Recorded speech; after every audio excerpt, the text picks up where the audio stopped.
뭡니까? 속 사람이 강건하기를, 속 사람이 강건함에 대해서 살펴보았습니다. 근데 우리는 한 주간 살면서 속 사람이 강건하기 위해서 말씀을 듣고 말씀 보고 기도하는 것이 속 사람이 강건해지는 길입니다. 그런데 우리의 속 사람 강건함보다도 늘 신경 쓰이는 것은 내 그 사람이더라는 사실이죠. 그래서 바울은 기도하는 겁니다. 속 사람이 강건하게 됨을. 그래서 속 사람이 강건하게 된다는 것은 성령으로 말미암아 강건하게 됩니다. 성령은 그리스도의 영입니다.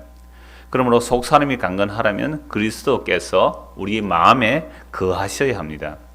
자, 그런데 에베소 교회는 이미 예수를 믿는 사람이거든요. 여러분, 예수를 믿는다는 것은 그리스도의 영, 즉 성령이 우리의 마음에 오셔야 예수를 믿게 됩니다. 그래서 예수를 믿어야 성령이 우리 안에 오시고 성령께서 역사하셔야 우리가 예수를 믿게 됩니다. 이 동전의 양면 같아요. 분리할 수는 없는 겁니다.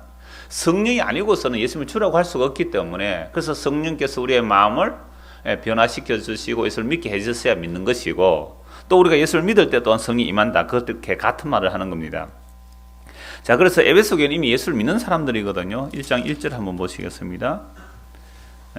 에베소 1장 1절 하나님의 뜻으로 말미암아 그리스도 예수의 사도된 바울은 에베소에 있는 성도들과 그리스도 예수 안에 신실한 자들, 이미 에베소의 교회에 편지하는 거예요. 여러분, 성경은요 교회에 편지하는 겁니다. 세상 사람들에게 하는 게 아니에요. 예수 믿는 사람, 예수 믿는다고 하는 사람들에게 한 편지란 말이죠.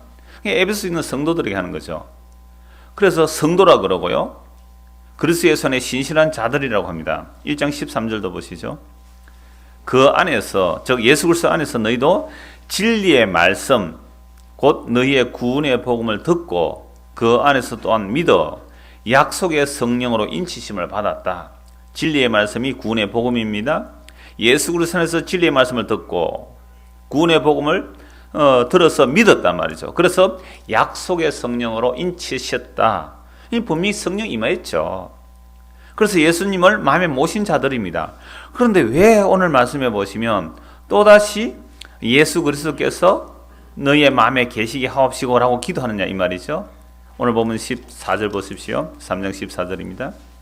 이러므로 내가 하늘과 땅에 있는 각 족속에게 이름을 주신 아버지 앞에 무릎을 꿇고 비노니 그의 영광의 풍성함을 따라 그의 성령으로 말미암아 너희 속 사람을 능력으로 강건하게 하시오며, 이건 지난주에 보았죠. 그 하나님의 영광의 풍성함이 성령을 통하여 우리의 속 사람이 강건하게 되기를 기도하고, 오늘 두 번째 기도의 내용은 믿음으로 말미암아 그리스도께서 너희 마음에 계시게 하시었고, 이게 두 번째 기도예요. 물론 이게 단 부사절과 붙어서 앞에 붙일 수 있고 뒤에 붙일 수 있습니다. 그러나 우리가 알 수 있는 것은 그리스도가 마음에 계시도록 기도하는 거죠. 근데 예수 그리스도께서 마음에 계시는 것은 믿음으로 되는 겁니다. 속 사람이 강건한 것 성령으로 되는 거죠. 그래서 같은 말일 수 있어요. 속 사람이 강건한 것과 그리스도께서 우리 마음에 계시게 하는 것은 성령과 믿음으로 되는 겁니다. 그래서 성령과 믿음으로 말미암아 우리 안에 그리스도가 계시도록 왜 기도할까요? 이미 에베소 교회 사람들은 예수님을 믿고 그리스도가 그 마음에 계시는데 왜 다시 그리스도가 마음에 계시도록 기도할까요? 이 질문에 답하기 전에 먼저 도대체 그리스도가 어디에 계시는지 그걸 성경 전체적으로 알아봐야 됩니다. 우리는 교회를 한 50년 다닌 사람도 계시고 또 교회 나온 지 2, 3주밖에 안 되신 분도 계시거든요. 그래서 그리스도 그러면 그리스도가 뭔데 이런 분 계세요. 성령이 뭔데 이런 분 계시거든요. 그래서 50년 되신 분은 50 되신 분은 사실은 또 2, 3주 때나 비슷할 수 있어요. 왜냐하면 워낙 잘 잊어먹거든요. 우리 찬양대 그 찬송했잖아요. 또 들려주시오. 또 들려주시오. 예수 그리스도의 그 복음의 말씀을 또 들려주시오. 새벽 이슬처럼 우리는 잊기 쉬우니. 참 희한하죠. 이런 원수는 어디에 세계를 합니까? 원수는 물이나 모래에 새기고 은혜는 바위에 새기라 그러잖아요. 돌에. 근데 우리는 꼭 그걸로 하죠. 원수는 어디에 새겨두고요? 돌에다가 꽁꽁 새겨두고 니 두고 보자. 내가 니 잘 되는 거 한번 보자 하고 이를 갈고 있고, 은혜는 어디에 새깁니까? 물에 새겨가지고 맨날 잊어먹어요. 그러니까 거꾸로 해야 됩니다. 은혜는 돌에 새겨져야 되고 원수는 물에 씻어져야 돼요. 그래 돌아서면 잊어버리는, 그렇게 이게 죄라는 거죠. 그래서 우리가 잊기 쉽기 때문에 그리스도가 무엇인지 또 말씀드려야 되거든요. 그럴 때 정말 처음 듣는 것 같이, 그리스도 그거 내 다 안다가 아니라 정말 처음 듣는 것 같이 오늘도 그 사랑을 또 들려주시군요. 참 감사합니다. 그래서 그리스도가 뭐냐라고 하면 그 헬라어로, 신약은 헬라어로 기록되어 있고 구약은 히브리어로 기록되어 있어요. 물론 다른 성경이 조금씩 다른 언어가 들어있습니다만은 대부분 구약은 히브리어고 신약은 헬라어로 기록되어 있어요. 헬라어로 그리스도라는 말은 히브리어의 메시아거든요. 같은 말이에요. 메시아. 메시아는 다 알잖아요. 핸델의 메시아. 그거는 뭐 교회 안 다니는 사람도 한 번씩 다 들어본 이야기예요. 핸델의 메시아.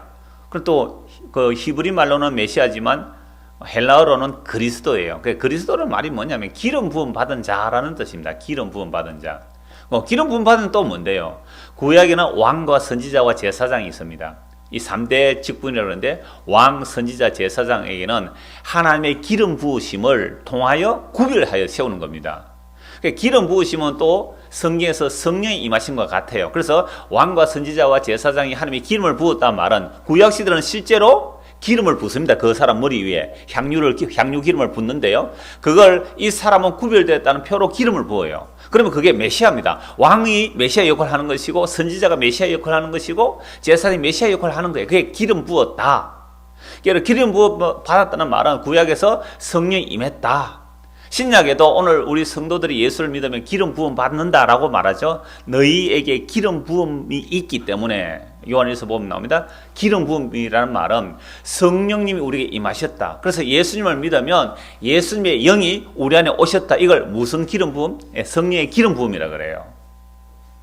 그래서 그리스도, 그러면 이 그리스도 기름 부음 받은 자가 도대체 어디에 계시느냐? 이게 오늘 설교 제목이에요. 그리스도가 어디에 계시는가? 그런데 지금 바울 사도는 그리스도가 어디에 계시도록 기도하죠? 마음에. 마음이라는 말은요, 예수님을 믿는 사람도 마음이 있고 예수를 믿지 않는 사람도 마음이 있다 그래요. 그런데 예수를 믿지 않는 사람의 마음은 그 양심의 화인을 받아가 그 양심 죽은 양심이에요. 그러니까 예수를 믿은 사람은 거듭난 사람, 새로운 사람인데 그 새로운 사람의 그 중심, 우리가 거듭난 자의 그 중심을 마음이라 그래요.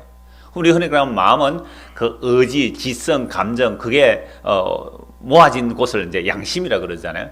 그러니까 마음에 그리스도가 계시다 이 말은 예수님을 믿고 거듭난 자로 예수님을 모셔드렸지만 그 사람의 삶의 중심 자리, 최고의 결정권의 자리에 예수님을 두라 이 말입니다. 이게 그리스도가 마음에 계시도록 바울이 기도하는 이유란 말이죠. 자, 그래서 그리스도가 우리의 마음에 계시도록 기도하는데, 근데 이 그리스도로 오신 분이 이 땅에 오셨을 때 어떤 일을 하셨느냐가 중요하죠. 그리스도로 오신 분이, 이 땅에 그리스도 오신 분이 십자가에 못 박혀 죽었다 이 말이죠. 그 십자가 못 박혀 죽었다는 말은 유대인들에 의하면 저주받아 죽은 죽음이거든요. 신명기 말씀에 보면 나무에 달려 죽은 자마다 저주받아 죽은 죽음이라 그래요. 그리고 2000년 전에 나무에 달려 죽은 자는 로마를 반역하다가, 로마인들은 로마를 반역해도 십자가 처형을 처하지 않습니다. 로마를 반역한 이방인들을 나무에 매달아 죽이는데 하루 어떤 데는 수백 명에서 때로는 수천 명까지 나무에 깨어서 죽인답니다. 나무에 매달리면 가장 고통스러운 죽임이거든요. 오래 가는 사람 일주일을 간답니다. 나무에 매달려서. 그리고 여기 양 손에 못 박고 뭐 양 발목에 못 박으면 빨리 안 죽잖아요. 그러니까 얼마나 고통스러운지. 낮에는 뜨거운 태양과 밤에는 추위에 그렇게 고통스럽답니다. 최고의 고통스럽고, 그 다음에 고통보다 더한 것은 뭐예요? 부끄러움이에요. 옷을 홀라당 다 벗겨가지고 빨가벗기고 십자가 매달아 죽이는 것이 십자가의 죽음이거든요. 우리는 지금 십자가 그러니까 뭐 좋다고 목에 목걸이도 걸고 뭐 반지도 해다니고 막 차에 십자가 달아다니고 하는데, 2000년 전에 십자가 그러면 재수 없어, 끔찍해. 그게 십자가예요. 그런데 사도들이, 성령이 임한 사도들이 무슨 복음을 전했냐니까, 얼마 전에 십자가에 못 박아 죽은 그 예수가 그리스도다라고 증거한 거예요. 복음의 핵심은 나사렛 예수, 그 십자가에 못 박아 저주받아 죽은 그 예수가 뭐라고요? 그리스도다, 기름 부음 받은 자다. 이 믿을 수 있느냐 말이에요. 이건 성령의 역사가 아니고서는 믿을 수가 없어요. 우리는 오늘날 이 시대에 사니까 십자가가 굉장히 포장되어 있습니다. 십자가가 왜곡되어 있어요. 그래서 십자가가 마치 부적처럼 사용하는 겁니다. 그 십자가 차에 하나 붙여다면 교통사고 안 나는 줄 알고, 그 십자가 어떻게 하나 붙이면 뭐 드라큘라가 물러가는 줄 알고, 드라큘라 십자가 보고 안 물러갑니다. 괜히 그 영화에서 그 십자가를 우상화시킨 거예요. 그런 십자가 아니란 말이에요. 그러니까 사도들이 2000년에 복음 전할 때 저 십자가에 못 박혀 죽은 예수, 그 저주받아 죽은 예수가 뭐가 되셨다고요? 그리스도가 되셨다. 그분이 우리의 왕이십니다. 그분이 우리의 제사장입니다. 그분이 선지자입니다. 그분이 유일하게 기름 부음 받은 자입니다. 구약의 왕과 선지자와 제사장은 다 그림자였고 그들은 다 죄인들이었지만 완전한 왕이시요 완전한 제사장이요 완전한 선지자인 예수 그리스도, 그분이 십자가에 못 박아 죽으셨습니다. 근데 그분을 하나님이 3일 만에 살려내셨고 그분이 그리스도입니다. 그러면 이 그리스도가 어디에 계시느냐 이 말이에요. 어디에? 그리스도가 어디에 계시죠? 누가복음 17장 읽어드리겠습니다. 20절에서 24절. 바리새인들이 하나님의 나라가 어느 때에 임하나이까 묻거늘 예수께서 대답해 이르시되 하나님의 나라는 볼 수 있게 임하는 것이 아니요 또 여기 있다 저기 있다고도 못하리니 하나님의 나라는 너희 안에 있느니라. 또 제자들에게 이르시되 때가 이르리니 너희가 인자의 날 하루를 보고자 하되 보지 못하리라. 사람이 너희에게 말하되 보라 저기 있다 보라 여기 있다 하리라. 그러나 너희는 가지도 말고 따르지도 말라. 번개가 하늘 아래 이쪽에서 번쩍이며 하늘 아래 저쪽같이 비침같이 인자도 자기 날에 그러하리라. 이 두 가지를 말씀합니다. 이스라엘 백성들은 늘 그리스도를 기다렸어요. 그리스도의 날, 메시아의 날, 그날 되면 우리가 모든 것에서 해방되어 세상에서 최고 뛰어난 나라가 되리라는 그 기대감을 가지고 있었죠. 그래서 이 바리새인들이 예수님께 질문합니다. 하나님 나라가 어느 때에 옵니까? 그리스도가 오시면 하나님 나라가 시작되거든요. 그리스도가 오시면 하나님 나라가 시작되는데 그럼 하나님 나라가 어디에 오십니까? 이 말은 다른 말로 그리스도가 언제 오십니까? 이 말도 되잖아요. 그리스도가 언제 오십니까? 그래서 어느 때 임합니까? 예수님 대답하죠. 하나님의 나라는 볼 수 있게 임하는 것이 아니다. 그렇기 때문에 하나님 나라가 여기 있다 저기 있다 한다고 해서 돌아다니지 말라 이 말이에요. 여러분 우리나라에도 하나님 나라 여기 있다 저기 있다 많거든요. 여호와의 정인은 자기들이 여호와의 왕국이래요. 여호와 왕국. 여호와의 증인들의 모이는 곳에는 여호와의 왕국 해놨거든요. 그 여호와의 나라, 하나님 나라예요. 그 여호와의 증인은 자기들에게만 뭐가 있다는 거죠? 하나님 나라가 있다는 거 아닙니까? 여호와의 왕국이니까, 하나님 나라니까. 신천지는요, 자기들만 하나님 나라가 있대요. 신천지에는 14만 4천 명 되어야 되고. 장로교는 뭐라 그럴까요? 장로교는 우리 장로교잖아요. 교단이. 장로교회만 진짜 복음이 있다 이렇게 말하잖아요. 그러면 순복음교에서는 뭐라 그럴까요? 장로교는 그건 반복음이고 우리는 풀 오리지널한 우리 순복음이라 이러잖아요. 그래서 사람들이 교단과 교파가 이렇게 많이 나눠지는 이유는 우리에게만 뭐가 있다는 거죠? 진리가 있고 복음이 하나님 나라가 있다. 그 전부 가짜입니다. 그런 게 어디 있어요? 예수님 말씀하셨잖아요. 하나님 나라는 어디에 있다고요? 여기 있다 저기 있다 말하면 그 전부 가짜예요. 하나님 나라는 여기 있다.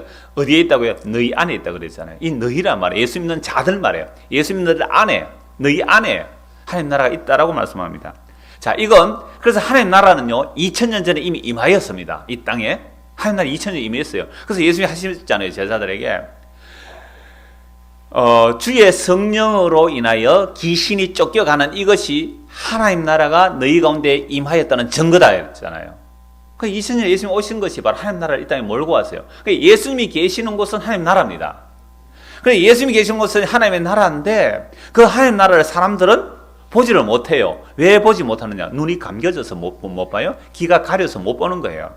그런데 놀랍게도 이 하나님 나라는 이제 마지막 날에 온 우주에 밝히 드러날 때가 있습니다. 그때는 번개가 번쩍인 같이 번개가 한번 번쩍거리면요 지구 이곳부터 저곳까지 다 한꺼번에 볼 수 있잖아요. 빛이 1초에 가는 거리가 34만 킬로미터, 지구를 7바퀴 반 돌고 남는데요. 1초 안에. 그러니까 번개가 번쩍인 같이 우리 주 예수 그리스도 재림하시는 그날에 모든 사람들이 다 보게 돼요. 그러니까 뭐 예수님이 공중에 비밀리에 뭐 재림했다? 그런 말 없어요. 그 날에는 그를 찌른 자도 볼 것이고 예수님 재림은 다 보게 되겠어요. 그러니까 여러분들에게 어떤 누가 유혹하러 왔을 때에 야 예수님이 이미 재림했다고 그게요 이만이나 뭐 통일교나 약간 이런 이단들이 하는 이야기는 전부 다 그런 이야기입니다. 성경을 교묘하게 이야기해가지고 지금 하나님이 지금 이 땅에 강림했다는 거예요.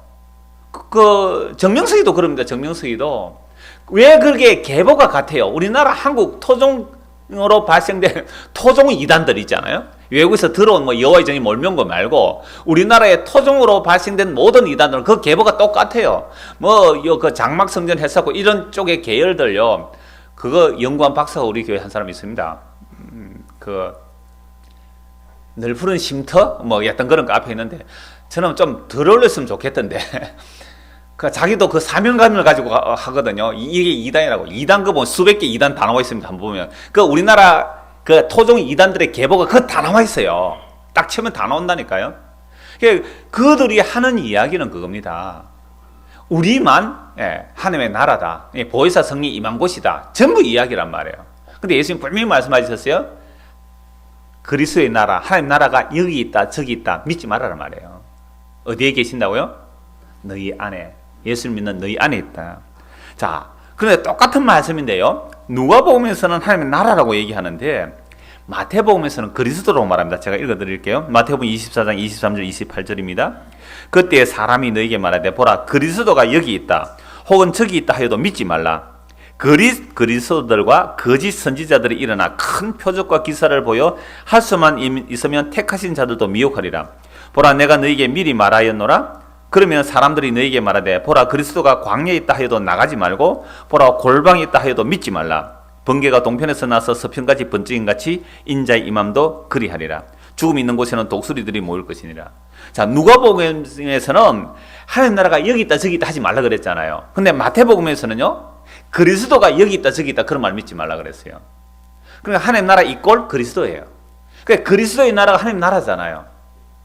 하나님 나라 따로 그리스도의 나라 따로가 아니라 예수 그리스도가 계시면 그게 하나님 나라거든요. 그러니까 그리스도가 여기 있다 저기 있다. 오늘날 이 땅에 얼마나 많은 일들이 일어납니까? 그리스도가 여기 있다 저기 있다. 그래서 심지어 세뇌교육을 많이 받으면요 어떤 교주를 추종하면서 그 교주의 말 따라 여기 몰려가고 저기 몰려가고 우리나라에 그런 게 얼마나 많은지 모르죠. 규모가 크지 않아서 그렇지 지금도 수십 명 또는 열 몇 명씩 모아가지고 여기가 하나님 나라다 해가지고 어디에 가서 저 산 같은 데 땅 사서 거기에 집단 생활을 하는 사람이 수십 군데가 있습니다. 그리고 거기에 교주 대표 되는 사람은 거기 하나님 대접을 받는 것이죠. 그러니까 이 성경 말씀이 뭐예요? 그리스도가 여기 있다 저기 있다 하나님 나라 여기 있다 저기 있다 절대로 믿지 말라 그랬습니다.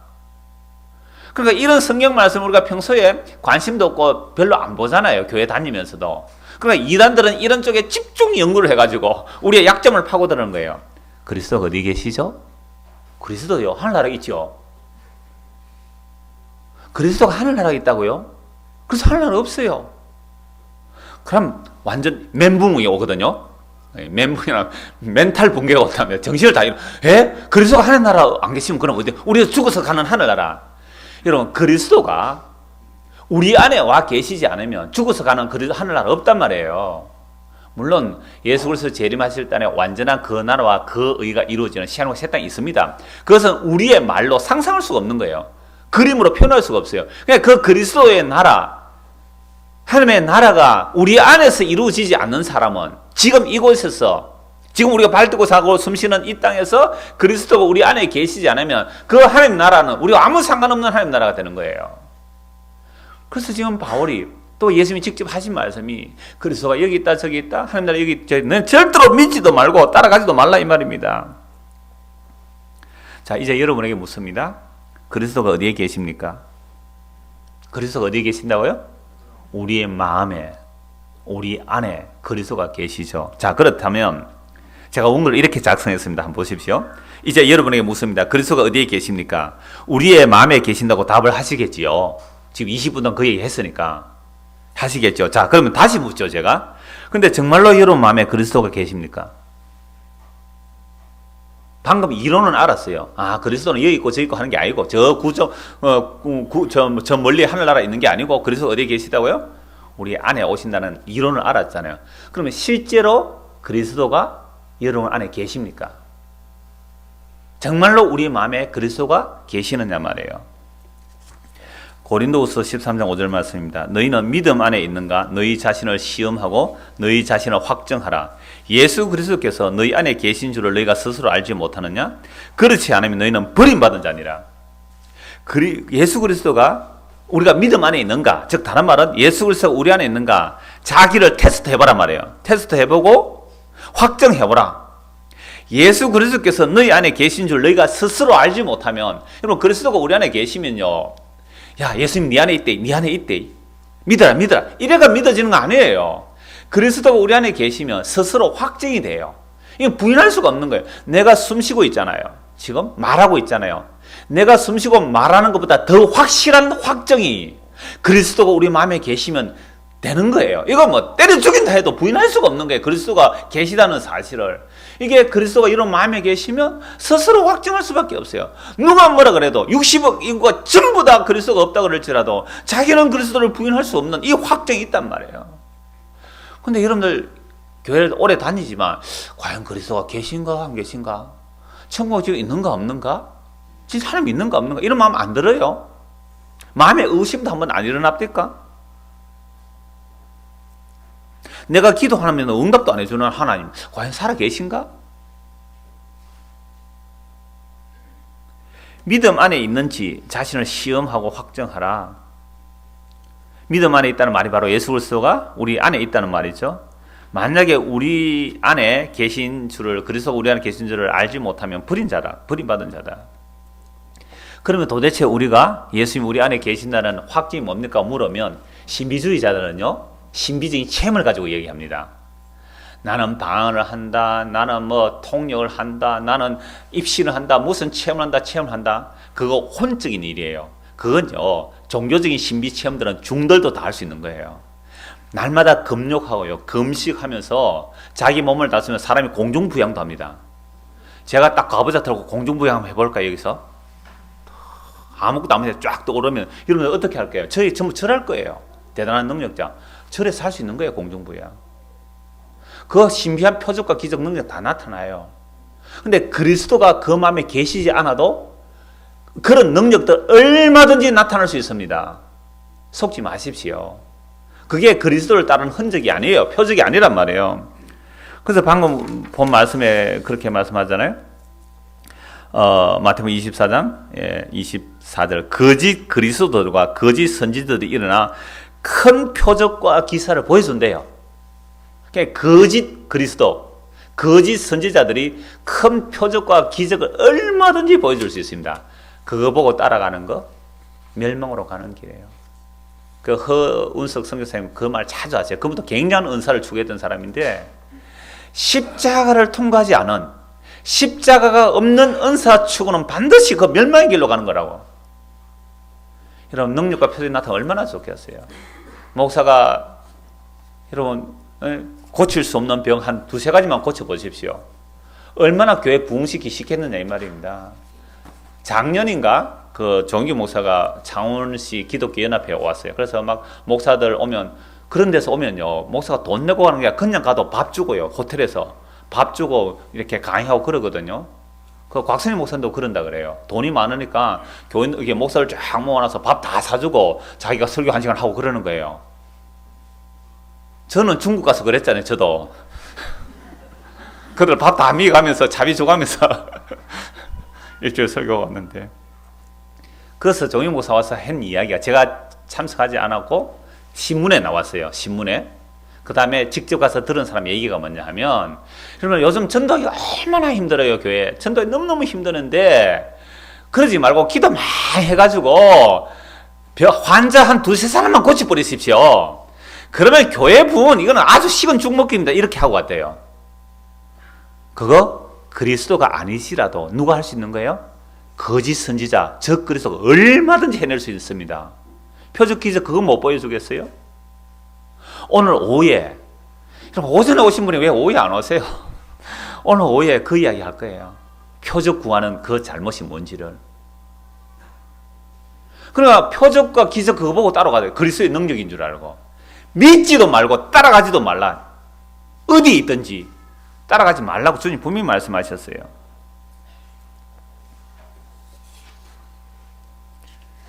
그러니까 우리가 예수님을 과연 그러면 예수님이 우리 안에 계시는지 어떻게 증거하는가라고 제가 질문할 때, 자, 그 얘기했죠. 신비주의자들은 뭘 내세운다고요? 신비적인 체험을 내세우는 거예요. 전부 가짜로 보십시오. 신비 체험 아니에요. 금욕주의자들은 무엇으로 내세울까요? 나는 이렇게 금욕했다는 거. 통해요. 신비주의와 금욕주의를 통하면. 나는 새벽기도 10년 동안 한 번도 안 빠졌습니다. 나는 40일 금식기도를 3번 했습니다. 이 정도로 내가 주님을 추구하니까 내 안에 그리스도가 계십니다. 전부 가짜예요. 그게 바리새인들이 추구한 거 아닙니까? 그러면 그리스도가 우리 안에 계시는지, 나는 신비주의도 아니고 나는 금욕주의도 아니고 나는 복음주의입니다. 복음주의자들에게 묻죠. 당신 안에 그리스도 계신 증거가 무엇입니까? 하면 성경 몇 구절 외운 것과 들이대요. 성경 몇 구절 외운 거. 영접하는 자고 그 이름을 믿는 자 하나님의 자녀가 되는 권세를 주셨어요. 나 예수 믿었거든요. 그러니까 예수님 영접했단 말이에요. 그러니까 나 하나님 자녀예요. 이런단 말이에요. 근데 요한복음 1장 12절 그 말씀까지 13절에 뭐가 나옵니까? 이는 혈통으로나 육정으로나 사람의 뜻으로 되지 않았고 하늘께로 난 자란 말이죠. 내가 믿었습니다 하는 그게 가짜잖아요. 내가 믿었다, 내가 영접했다, 그게 어디 있습니까? 죽은 자가 어떻게 예수를 영접해요? 그러니까 이런 말씀 가지고 들이대지 말라 이 말입니다. 제가 하는 말씀은, 어떤 사람은 내가 예수를 주님이라고 고백하니까 나는 예수를 믿는 겁니다. 고린도서 12장 3절에 보면 누구든지 성령이 아니고서는 예수를 주라 할 수 없느니라. 성령이 아니면 예수를 주라. 그러니까 예수님을 주님 하잖아요. 여러분 유치부 애들 교회 갖다 놓고요, 따라하여 기도할 때 예수님 나의 주님 따라 전부 다 따라합니다. 유치원 애들이. 그럼 걔들이 정말로 성령이 임해서 예수를 주로 고백했나요?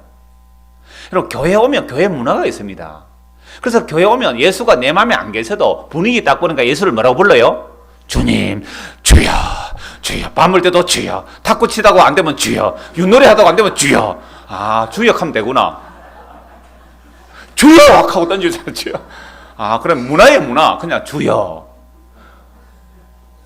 그럼 하늘 보고 나는 뭐라 부른다고요? 그러니까 예수님을 주라 하면 성령으로 주라 할 수 있잖아요. 그럼 하나님을 아버지라고 부르는 것은 성령이 아니고서 아버지라고 부를 수 없고요. 로마서 8장 15절에 양자의 영을 받았기 때문에 하나님을 아버지라, 아빠 아버지라 부르지는. 그러니까 또 아버지, 뭐 힘들면 아버지, 하나님을 아버지라 하고 예수님을 주라 하거나. 그러면 나도 이제 따라 학습되는 거예요. 문화 속에, 교회라는 문화 속에. 그래 절에 가면 뭐가 나오겠어요?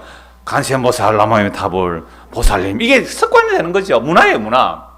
그래서 하나님을 보고 아버지 하고 예수님 보고 주여 하고 이제 부흥회 합니다. 이제 부흥회 하면 또 부흥 강사들은 꼭 심어주는 것이 첫 시간에 무슨 심어줘요? 구원의 확신. 철저하게 심어줍니다. 성경 2구절만 하면 돼요. 구원의 확신. 오늘 읽은 거 3개만 하면 돼요. 여러분 하나님 아버지라 부르죠? 하나님 아버지 부르죠? 예, 부릅니다. 당신은 양자의 영이 임했기 때문에 하나님 아버지라 부르는 거예요. 하나님의 자녀인데 왜 신앙생활 그따위밖에 안 해요? 하고 막 그 다음부터 고함 지르는 거 이제 열심히 내라고.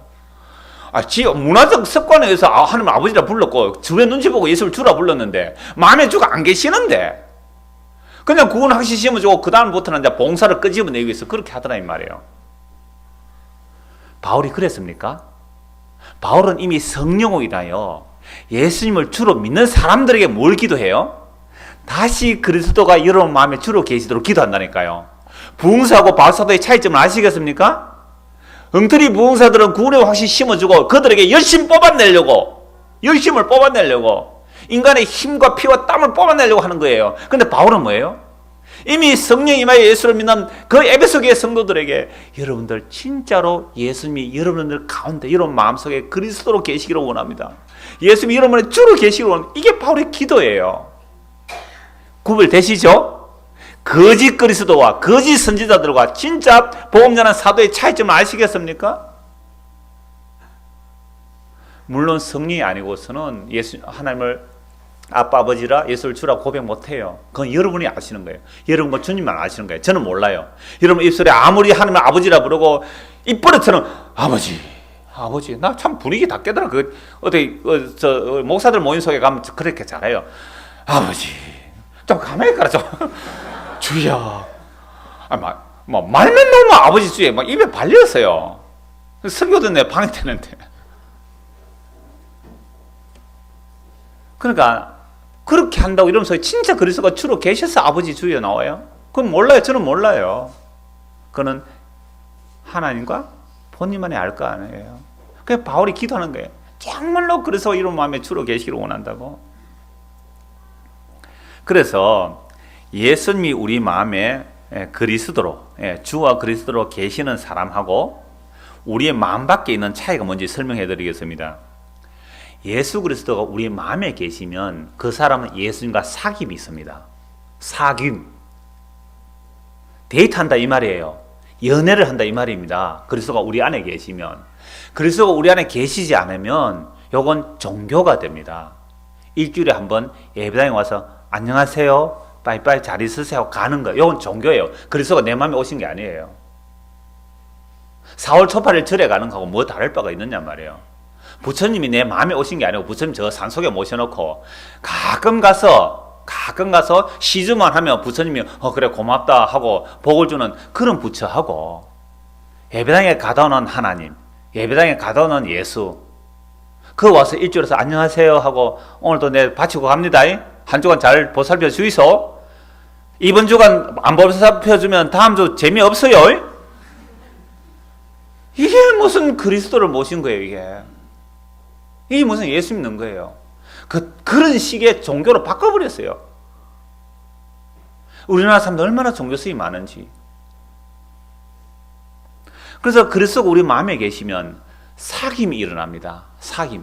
주님과 사귐. 대화하는 거예요. 그래서 여러분들 혹 되게 깊이 사귐이 있는 심리주의가 아니에요. 어떤 사람이 하나님 나에게 말씀하시는데 진짜 사귐이 있으면 그거 표현돼요. 그 표현 무시하지 마세요. 목사님은 왜 그런 사람 인정하는 식으로 아니에요. 진짜 사귐이 있어 보세요. 일일이 다 간섭하세요. 주께서 인도하세요. 말씀과 영어로 우리의 삶의 모든 환경 속에서 인도해 가시거든요. 그게 사귐이 있는데 그 사귐이 없는 자, 그리스도가 밖에 있는 자는요 종교생활을 한단 말이죠. 여러분 왕의 남자 영화 혹 보신 분 많을 거예요. 하도 인기 있었던 왕의 남자. 거기 보면 광대 두 사람이 장님 놀이를 해요. 소경 놀이를 하죠. 그래서 둘 다 눈 가려놓고 나 여기 있고 너 거기 있고, 그죠? 그게 유명한 말이거든. 나 여기 있고 너 거기 있고, 나 잡아봐라 이러잖아요. 나 여기 있고 거기 있고. 그러니까 우리가 하나님을 믿는다 할 때 나 여기에 있고 하나님 저기에 있고, 그래서 내가 하나님께 뭔가 정성을 바쳐서 하나님께로부터 내가 보상을 받고 사는 요거 종교 놀이예요. 놀이, 종교 놀이, 광대 놀이입니다. 나 여기 있고 저기 있고. 그러면 그리스도가 우리의 마음에 계신다는 말은 뭐겠습니까? 그리스도가 우리 마음에 계신다는 말은 이 종교가 전혀 달라요.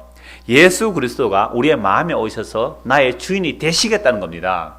여러분 종교놀이는 나 여기 있고 신이 저기 있다 그러면 나를 확대시켜주고 나를 공고히 해주고 나를 영속시켜주는 그런 어떤 전능한 신, 또 절대자, 나보다 힘 강한 자에게 정성을 바쳐서 신으로부터 반대급부를 받아내려고 하는 이것은 그리스도가 마음에 계신 게 아니에요. 이건 종교라 그럽니다. 종교. 이게 이제 선악과를 따먹은 인간이 너도 하나님처럼 되리라는 그 속성이 우리 안에 다 들어와 있단 말이죠. 그래서 나를 공고히 여기고, 그래 내가 절대 진리예요. 나 있음이 절대 진리예요. 근데 성경은요 인간을 보고 네 있음이 절대 진리 아니고, 생명은 예수 그리스도는 진짜 생명이고 하나님만이 진짜 생명이고 너는 생명 아니다. 너는 안개고 모래요 흙이다. 너는 바람이다. 이따가 없어지는 것이다 라고 계속 말씀하는 거죠. 그런데 이런 가짜들이 자기 존재를 절대 진리로 절대 선으로 이기며 살아가기 때문에 신에게 뭔가 요청할 때는 신을 사랑해서가 아니고 자기를 사랑해서 한다. 자기를 사랑해서. 그래서 교회 와서 정성 바치면 복 받는다고요. 이게 종교 놀이죠. 자기 사랑해서 한 것이죠. 그래 놓고 하나님은 복을 주느냐 안 주느냐 그랬고, 예수님이 이렇게 말씀합니다. 마태복음 16장 24절. 이에 예수께서 제자들이 이르시되 누구든지 나를 따라오르든 자기를 부인하고 자기 십자가를 지고 나를 따를 것이니라. 자, 이 말씀은 예수님께서 제자들에게 묻죠. 사람들이 나를 누구로 하느냐? 예, 선지자 중에 하나라고 합니다. 그렇다면 너희는 나를 누구로 하느냐? 그때 베드로가 대답하죠. 주는 그리스도시요? 뭐라고 고백했어요? 그리스도. 예. 주는 그리스도시요? 살아계신 하나님의 아들입니다. 아이고 바요나 시몬아, 네가 참 복이 있다. 그런데 네가 왜 복이 있는지 아니? 이건 너가 아는 게 아니고 혈육이 너를 알게 한 것이 아니고 하늘에 계신 내 아버지, 즉 예수님의 아버지께서 너에게 알게 해주시려고 너 그렇게 알고 믿었다. 그러나 예수님을 뭐로 고백하면 복이 있어요?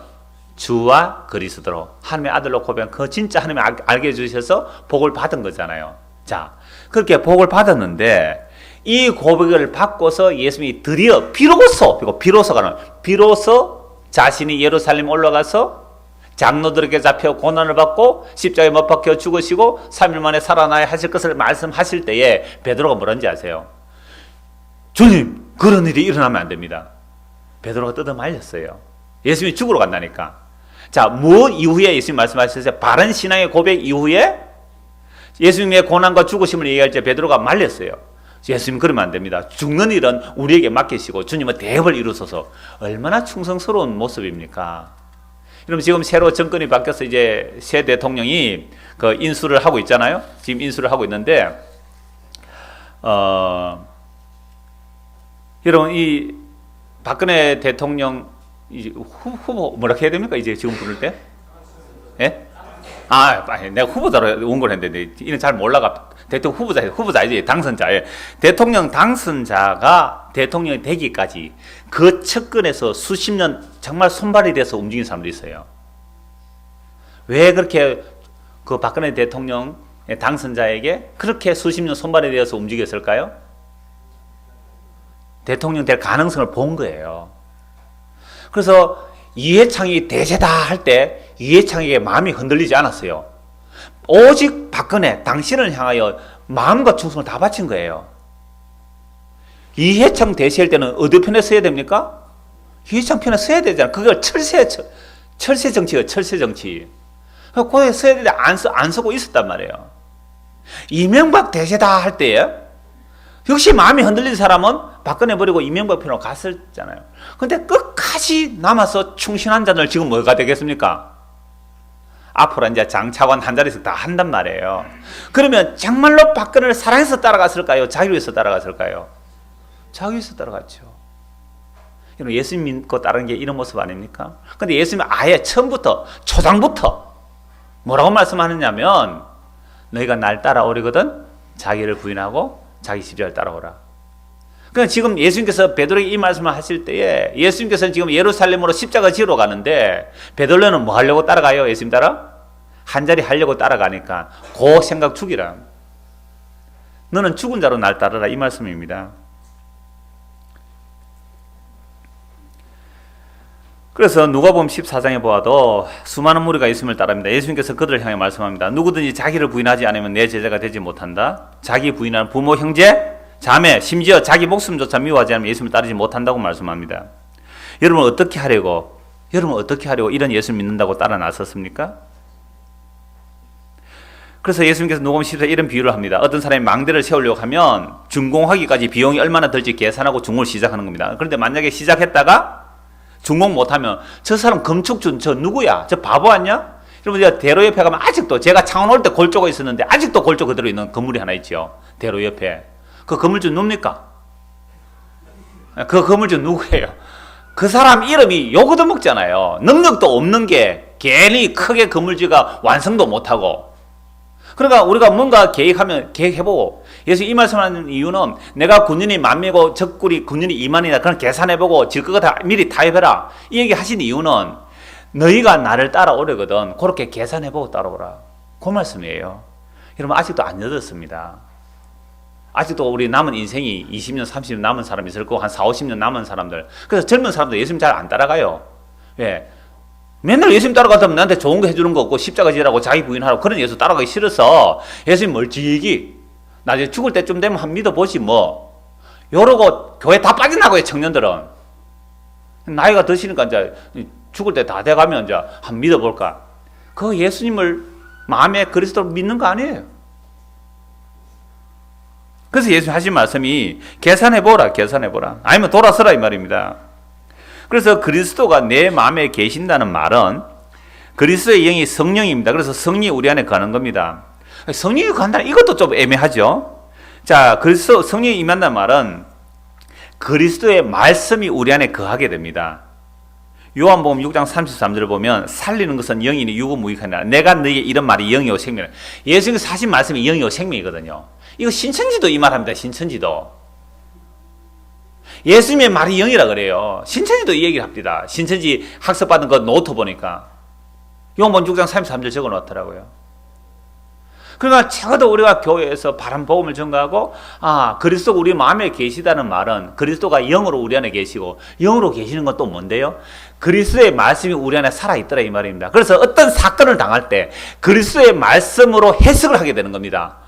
이 일이 왜 일어났을까? 주님의 말씀이 이러하구나 해서 그 말씀이 인도해가면 그게 그리스도가 우리 안에 계신 증거예요. 가장 분명하고 확실합니다. 내 말이 너희 안에 거하고 너희가 내 안에 거하면 무엇이든지 구하라 이루어지리라. 그러면 이것 가지고 또 아무거나 기도한다 그 말이야. 예수님의 말이 우리 안에 거하면 예수님이 구한 것만 구하게 되는 거예요. 그 나라와 그 의만 구하게 되는 거죠. 그러면 기도 다 이루어지죠. 세상에 설 거 구하는 거 안 이루어지는 거 아닙니까? 내 말이 너희 안에 거하고 너희가 내 안에 거하면 이게 그리스도가 우리 안에 거하는 거예요. 자, 이제 뭐 성령 충만 은사 그런 거 아니죠. 그리스도가 우리 마음에 계시다는 것은 뭐가 거한다고 우리 안에? 예수님의 말씀이 죽은 말씀이 아니고 살아서 우리 안에서 역사하는 거예요. 그래서 내가 무언가를 할 때에 그 말씀이 우리를 지도하시고 인도하세요. 분명하게.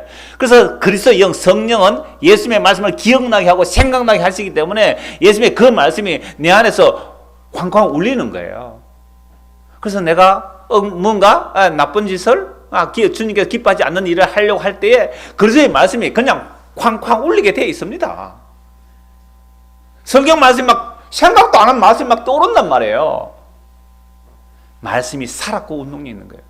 내 말이 너희 안에 거하면 그게 그리스도가 우리 안에 계시는 증거예요. 다른 거, 그 표적, 기적, 그 환상, 음성 그런 거 하려고 하지 마세요. 그래서 말씀이 우리 안에 계시는 게 그리스도가 우리 안에 주로 계신다 이 말이죠. 한국 말씀 보고 맺겠습니다. 요한계시록 3장 20절. 볼지어다 내가 문 밖에 서서 두드리노니 누구든지 내 음성을 듣고 문을 열면 내가 그에게로 들어가 그와 더불어 먹고 그는 나와 더불어 먹으리라. 여러분 이 말씀이 예수 안 믿는 사람이 하는 거예요? 전도지에 있는 게 아니에요. 라오디게아 교회에 하는 말씀이고 그리스도가 여러분 마음에 계시기를 원합니다. 바울 사도가 에베소 교회에 한 말이고 라오디게아 교회에 한 말이에요. 내가 문 밖에 서서 두드리노니 내 음성 듣고 문을 열면 내가 그에게로 들어가 그와 더불어 먹고 그는 나와 더불어 먹으리라. 내 말이 너희 안에 거하고 너희가 내 안에 거하면 이런 말씀 같은 거예요. 그래서 사귑니다. 그래서 우리 안에 계시는 거. 그냥 라오디게아 교회 왜 이야기를 하냐면 그들은요 부자교회였어요. 부자교회. 우리는 부요하다 부족함이 없다. 부자교회니까 뭐 선교도 많이 했을 거 아니에요? 구제도 많이 했을 거 아니에요? 선한 일도 많이 했을 거 아니에요? 선하다고 그들이 선하다고 생각하는 우리가 선하다고 생각하는 교회가 이렇게 구제를 많이 하고 선교를 많이 참 선한 교회 아니에요. 그런 거 선한 거 아니에요? 그 속에 자기 악함이 다 들어있다니까요. 자기 욕망이 다 들어있고 자기 자랑이 다 들어있고 이렇게 선교 구제 많이 해서 하나님 복 주시겠지 이 얘기 많이 하고 우리 교회가 옛날에 지하에 있을 때 우리가 성경을 이렇게 했습니다 라고 하니까 어떤 분이 와서 이 얘기를 합니다. 목사님 그때 그렇게 건축을 해서 준비 한 푼도 안 하고 한 7, 8년을 그렇게 성경을 많이 했기 때문에 이런 예배당 주셨다고요. 속에서 천불이 올라옵니다마는 그러면 그렇게 복을 주려면 좀 번듯한 거 주든지 뭐 빚에는 이런 그 건물 속에 있는 이런 거 주는 그게 보상입니까 이게? 그것도 빚도 다 못 갚았는데 참 인간이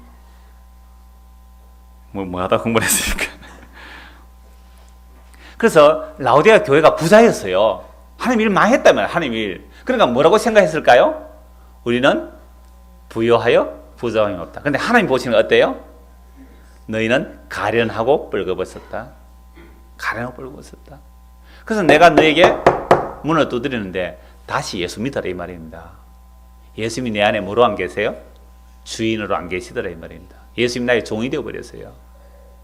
에베소 교회나 라오디게아나 오늘 늘 푸는 게 똑같아요. 진짜 예수님이 우리 마음에 계세요? 예수님이 진짜 우리 마음에 주로 계세요? 정말 주인이세요? 그분이 나를 다스려 가시고 나를 부시고 깨셨어? 날마다 그리스도 알기를 기뻐함이 하나님 알기를 기뻐함이 옛날에 어떤 첫사랑할 때 그 애인 어떻게 신상정보 아는 것보다 더 기뻐합니까? 나는 첫사랑 경험이 없는데요. 그럼 여러분들이 처음 좋아한 것, 세상에서 정말 좋아했던 그것 아는 것보다 그리스도를 알고 하나님 아는 것, 그걸 더 기뻐하느냐 말이에요. 정말 기도해야 됩니다. 그래서 바울이 기도하는 거예요. 예수 오래 믿은 경력이 중요한 거 아닙니다. 직분이 중요한 게 아니고 정말 그리스도가 우리 마음에 계시는지 이미 계시는 분은 충만하기를 구하십시오. 예, 교회 나서 아직 뭐 잘 모르시는 분은 예수님 내 마음에 오셔서 나의 주와 그리스도가 되어 주십시오. 그렇게 기도하십시오. 그래서 정말 예수 그리스도가 우리의 주와 그리스도로 살아가는, 예수 그리스도가 우리 안에 오셔서 주와 그리스도로 살려내시는, 그래서 예수님께서 우리 안에서 주와 그리스도가 되기 위하여 우리를 깨셔야 되는 거예요. 우리의 자존심을, 우리의 자아를 무너뜨리고 예수님 우리 안에 와서 주와 그리스도가 되는데요. 제가 헌석 선교사님 종종 얘기해서 죄송합니다만은 그분이 얼마 전에 하나 또 올려놨습니다. 그거 보니까 자기 자아가 어느 정도로 크냐니까 땅에 발 딛고 있는데 자기 자아가 땅에서부터 하나님의 보좌까지 있더래요. 자기 자아가. 그러니까 깨어지려면 어떻게 돼요? 하나님께서 거기서 우리를 다 깨고 내려요. 우리의 자아가 신의 자리까지 가기 때문에 신의 자리까지. 그래서 어떤 분이 이런 설교 하더라고요. 우리가 하나님을 높여드려야 된다. 그러잖아요. 높인다. 어떻게 해야 높일 수 있어요? 하나님은 더 이상 높을 데가 없는 분이에요. 지존자예요. 가장 존귀한 분이에요. 가장 높으신 분이에요. 근데 우리가 뭘 하나님을 높여드려요? 뭐 선교 많이 해서 높여드리고 전도 많이 구제만 해서 높여드려요? 택도 없는 소리입니다. 그런 거 하나님 높아지는 거 아니에요. 하나님이 높아지려면 내 자아가 보좌까지 갔던 자아가 깨지고 낮아지면 높아지잖아요. 내가 낮아지면 주님이 높아지잖아요. 그게 그리스도가 우리 안에 주로 계셔서 우리를 깨시고 부시셔서 나를 아무것도 아닌 상태, 그래서 주님 없이 아무것도 아닌 상태가 나는 제 덩어림을 드러내게 하셔서 나는 예수님 없이는 참 못 살겠습니다. 주님 내 안에 늘 계시옵소서. 이게 예수 믿는 사람이고 이게 그리스도를 주로 모신 자들의 모습입니다. 이 은혜가 저와 여러분에게 늘 함께하기를 소원합니다. 기도하겠습니다. 하나님 아버지, 우리는 예수님을 믿는다고 하지만 우리의 마음 밖에 밀어내고 내 마음에 깊숙한 그 영광의 자리에는 언제나 내가 자리 차지하고 있었습니다. 뱀이 또아리를 털고 앉아있듯이 내 마음 깊숙한 가장 깊은 곳, 가장 높은 곳에 나를 세워놓고 예수 믿는다고 입으로만 했습니다. 주 이런 죄를 용서하시고 예수님이 정말로 우리 마음에 주와 그리스도로 나의 자아를 깨워주시고 나의 자존심을 무너뜨려 주셔서 예수님이 주와 그리스도로 계시는 참된 믿음의 사람이 되도록 은혜를 다하여 주옵소서. 예수님 이름으로 기도드리옵나이다. 아멘. 535장 찬송합니다.